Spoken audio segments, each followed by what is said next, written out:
अस्सलाम वालेकुम नाज़रीन, इस वीडियो में मैं आपको BTC यानी बिटकॉइन और क्रिप्टो करेंसी के बारे में इंफॉर्मेशन शेयर करने जा रहा हूँ। क्रिप्टो करेंसी नाज़रीन हमारे मौजूदा दौर का एक ऐसा इनकलाब है जिसने दुनिया के जितने भी मालियाती इदारे हैं यानी जितना फाइनेंशियल हमारा स्ट्रक्चर है पूरी दुनिया का, उसको एकदम रेवोल्यूशनाइज़ कर दिया। और ऐसा इनकलाब है ये जिसने नस्ल इंसानी की जितनी भी तारीख़ है उसके अंदर इस मुख्तसर वक्फे के अंदर जितने बिलियनियर्स यानी अरबोपति पैदा किए हैं। इंसानी तारीख़ ने आज तक जितने भी इनकलाबात आए हैं, यहाँ इंडस्ट्रियल रेवोल्यूशन आया, हालिया भी कंप्यूटर का रेवोल्यूशन आया, इन तमाम इनकलाबात ये जितने भी तारीख़ में भी इनकलाबात थे, उन सारे इनकलाबात ने इंसान की जो माली हालत है उसमें इतना असर नहीं उसमें डाला जितना क्रिप्टो करेंसी ने डाला है। तो क्रिप्टो करेंसी मेरी आप ये वीडियो देखें। इस वीडियो को देखने के बाद मैं ये तो आपके साथ प्रॉमिस नहीं करता कि आप रातों रात अरबोपति हो जाएंगे, हाँ, लेकिन अगर आप अपने आप को नॉलेज के साथ इक्विप्ड करेंगे, क्रिप्टो करेंसी के बारे में जानेंगे, तो आने वाले वक्त में इस बहती गंगा में आप भी अपना हिस्सा ले सकेंगे। तो क्रिप्टो करेंसी को समझाने से पहले, चूँकि क्रिप्टो करेंसी यानी ये एक करेंसी है, एक पैसा है, इसको समझने के लिए, पैसे के फिनोमेना को समझने के लिए मैं बहुत से सादा और आसान तरीके से आपको समझाने की कोशिश करता हूँ। ये मेरे हाथ में इस वक्त कागज़ का एक टुकड़ा है, अगर आपको ये नज़र आ रहा है, इसके ऊपर मैंने लिखा है 5000 रुपये। अब ये मैं इस वक्त एक भाईजान के पास मौजूद हूँ। ये दूसरा मेरे पास कागज़ का टुकड़ा है जिसके ऊपर 1000 रुपये लिखा हुआ है, बाबा जी की इसके ऊपर पिक्चर बनी हुई है। इन दोनों कागज़ के टुकड़ों से मैं इनके साथ शॉपिंग करने की कोशिश करता हूँ। देखते हैं ये शॉपिंग कैसी जाती है। अच्छा भाईजान, मुझे ये बताएं, अगर मैं आपको ये कागज़ का टुकड़ा दूं जिसके ऊपर मैंने 5000 रुपये लिखा हुआ है, अगर मैं आपको ये कागज़ का टुकड़ा दे के कहूँ कि आप मुझे इसके बदले केले दें और बकाया मुझे पैसे दें, तो आप ये सफ़ेद कागज़ का टुकड़ा जिसके ऊपर 5000 लिखा है, आप ये रख के मुझे केले देंगे और बकाया पैसे देंगे? नहीं। अच्छा, अगर मैं आपको ये वाला नोट देता हूँ जिसके ऊपर 1000 रुपये लिखे हैं, तो इसके बदले में आप मुझे केले और बकाया पैसे भी देंगे? हाँ जी, बिल्कुल दूँगा। अच्छा, आपकी नज़र में उसकी क्या वजह है?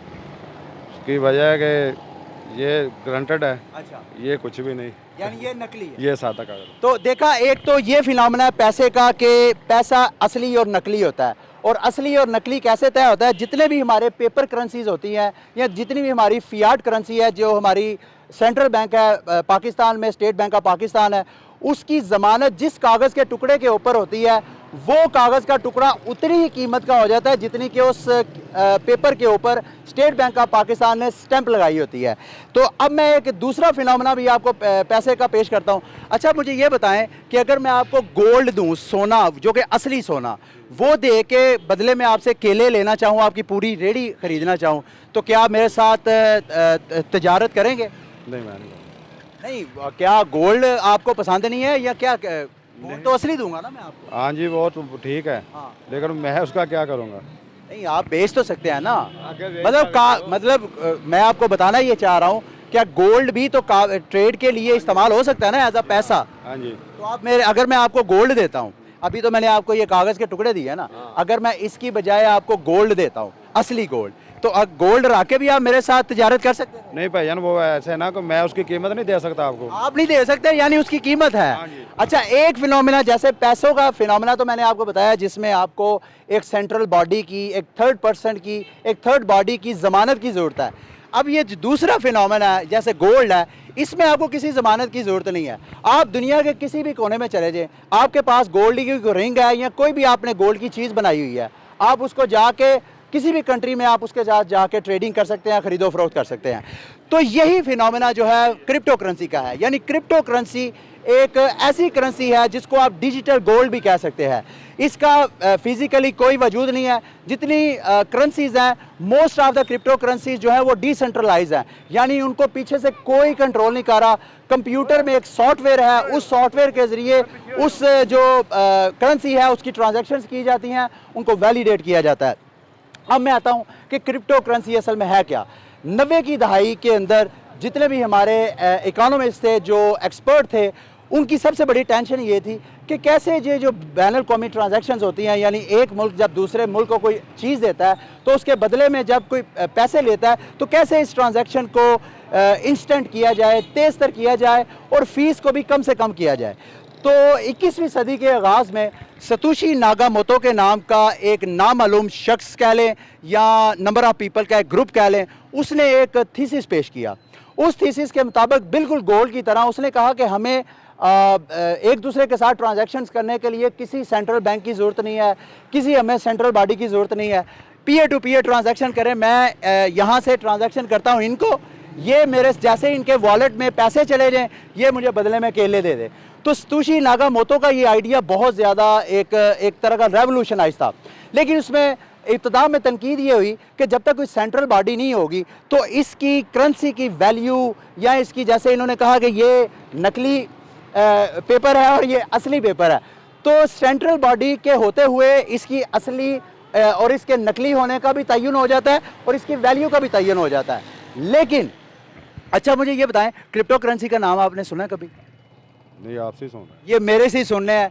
ये मैं कहूँगा पाकिस्तान की एक तरह की बदकिस्मती है कि दुनिया इतनी ज़्यादा रेवोल्यूशनाइज हो गई है और हज़ारों लाखों करोड़ों पाकिस्तानी ऐसे हैं जिन्होंने शायद क्रिप्टो करेंसी का नाम ही पहली बार सुना होगा। और ये जिनका नाम इन्होंने पहली बार सुना है, उसके एक कॉइन की वैल्यू मैं आपको बताऊं, अगर अमेरिकी डॉलर में देखा जाए तो एक कॉइन यानी एक सिक्का BTC का $23,000 से ज़्यादा है इस वक्त, जब ये मैं आपके साथ वीडियो बना रहा हूँ, शेयर कर रहा हूँ। और अगर पाकिस्तानी करेंसी में देखा जाए तो एक BTC की वैल्यू पाकिस्तानी तकरीबन 37 से 38 लाख रुपया है। तो हम जैसे ये हैं, इसी तरह करोड़ों पाकिस्तानियों को इस बारे में पता ही नहीं है। और ये वो बहती गंगा है, इन्वेस्टमेंट का एक ऐसा प्रोग्राम है जिसको मेरा ख्याल है हुकूमत को रियासती सतह पे कोई ना कोई इस तरह का इकदाम करना चाहिए ताकि पब्लिक को भी अवेयरनेस हो इस सिलसिले में और हमारी रियासत भी इससे कोई फ़ायदा उठा सके। लेकिन खैर, ये तो थी BTC से मुतल्लिक सारी बातचीत। अब आते हैं कि BTC की कुछ चीज़ें मैं आपको शेयर करता हूँ, उसकी कुछ खसूसियात, BTC की कुछ खसूसियात मैं अब आपके साथ शेयर करता हूँ। एक तो जैसे मैंने आपको कहा कि गोल्ड की तरह इसकी कोई सेंट्रल बॉडी होना कोई ज़रूरी नहीं है, क्योंकि गोल्ड की तरह इंसान सदियों से गोल्ड को एज अ करेंसी इस्तेमाल करता है। तो BTC या क्रिप्टो करेंसी भी डिजिटल गोल्ड की तरह इस्तेमाल की जा सकती है। अब चूँकि इसकी कोई सेंट्रल बॉडी नहीं है तो ये सवाल ज़हन में ये आता है कि इसको बनाता कौन है। अब ये जो 1000 रुपये का नोट है, 5000 का नोट है, ये नोट तो हमारा स्टेट बैंक ऑफ पाकिस्तान छापता है। तो क्रिप्टो करेंसीज कौन प्रिंट करता है? क्रिप्टो करेंसीज को प्रिंट हमारे माइनर्स करते हैं। जो कोई भी crypto, most of the crypto currencies जो हैं वो माइनिंग के ज़रिए ही पैदा होती हैं। वो कैसे होती हैं? मैं इनको कहता हूँ जी मैं आपको $100 ट्रांसफ़र करता हूँ, इनके अकाउंट में चले जाते हैं। अब ये मेरे अकाउंट से निकल के इनके अकाउंट में जो जा रहा है वो एक सॉफ्टवेयर के जरिए, यानी मैंने ट्रांजैक्शन की है, मेरी ट्रांजैक्शन एक कंप्यूटर के पास चले जाएगी जिसमें वो BTC का सॉफ्टवेयर या क्रिप्टो करेंसी का सॉफ्टवेयर इंस्टॉल होगा, वो मेरी ट्रांजैक्शन को वैलिडेट करेगा। ये जो मुझे हेल्प कर रहा है कंप्यूटर, उस दौरान उस कंप्यूटर को रिवार्ड दिया जाएगा हमारी दोनों की, बायर सेलर की हेल्प करने के लिए। वो रिवार्ड जो है उस क्रिप्टो, उस BTC की नई पैदाइश होएगी, नया वो क्रिएट होगा। तो इसी तरह बगैर सेंट्रल बॉडी के ज़रिए क्रिप्टो करेंसी माइनिंग के ज़रिए पैदा भी की जाती है। अब दूसरा सवाल आपके जहन में ये आ सकता है कि एक ऐसी करेंसी जिसकी कोई सेंट्रल बॉडी नहीं है, जिसका कोई फिजिकल वजूद नहीं है, गोल्ड का तो फिजिकल वजूद है ना, लेकिन क्रिप्टो करेंसीज का तो कोई फिजिकल वजूद नहीं है। आज अगर इंटरनेट बंद कर दिया जाए तो जितने हमारे अरबों रुपए पड़े हुए हैं लोगों के, वो तो सारे डूब गए। लेकिन इसके बावजूद क्या वजह है कि इसकी वैल्यू इतनी हाई है? वो भी बड़ी दिलचस्प वजह है। वजह कुछ ये है कि जितने भी दुनिया के बड़े बड़े इन्वेस्टर्स हैं, बेशक अफराद हैं या इंस्टीट्यूशंस हैं, या दुनिया के जितने भी टैक्स अवेडर्स हैं, उनके लिए क्रिप्टो करेंसीज और BTC एक सेफ हेवन है। यानी अगर मेरे पास 1 अरब रुपया है और 1 अरब रुपया मेरे अकाउंट में पड़ा हुआ है, आज इस मुल्क की मॉनेटरी पॉलिसी अगर चेंज हो जाती है, पड़े पड़े वो मेरी सेविंग के ऊपर अफेक्ट करेगी, मेरी सेविंग के ऊपर कट लग सकता है। या इस तरह के और जो टैक्स अवेडर्स हैं वो भी अपने पैसा बचाने के लिए, छुपाने के लिए क्रिप्टो करेंसीज में इन्वेस्ट करते जा रहे हैं। तो यही वजह है कि जितनी भी क्रिप्टो करेंसीज हैं उनके पीछे अच्छा खासा बिलियंस ट्रिलियंस के हिसाब से भी टोटल इन्वेस्टमेंट है जितनी क्रिप्टो करेंसीज हैं। अच्छा जी, ये थी मेरी क्रिप्टो करेंसी और BTC से मुतल्लिक सारी रिपोर्ट। उम्मीद करता हूँ कि BTC और क्रिप्टो करेंसी के हवाले से मैंने बहुत से आपके सवालात के जवाब दे दिए हैं। अगर कोई सवाल मैं मिस कर चुका हूँ तो आप इस वीडियो के नीचे कमेंट में आप अपना क्वेश्चन करें, मैं कोशिश करूँगा कि आपको कमेंट में रिप्लाई करूँ आपका।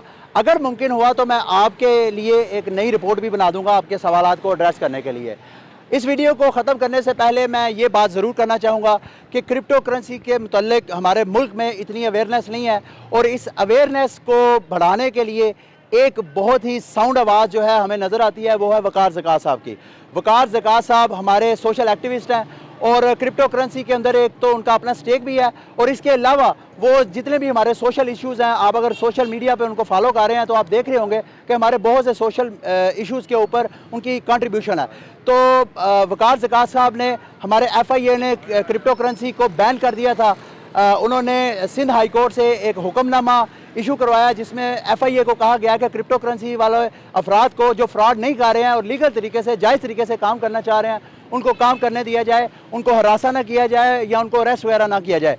तो वकार ज़कात साहब की बड़ी कंट्रीब्यूशन है क्रिप्टो करेंसी के हवाले से। मैं कोशिश करता हूं कि उनको इस हवाले से अप्रोच करूं और उनसे कहूं कि क्रिप्टो करेंसी के हवाले से उनका क्या विजन है वो मेरे नाजरीन तक शेयर करें।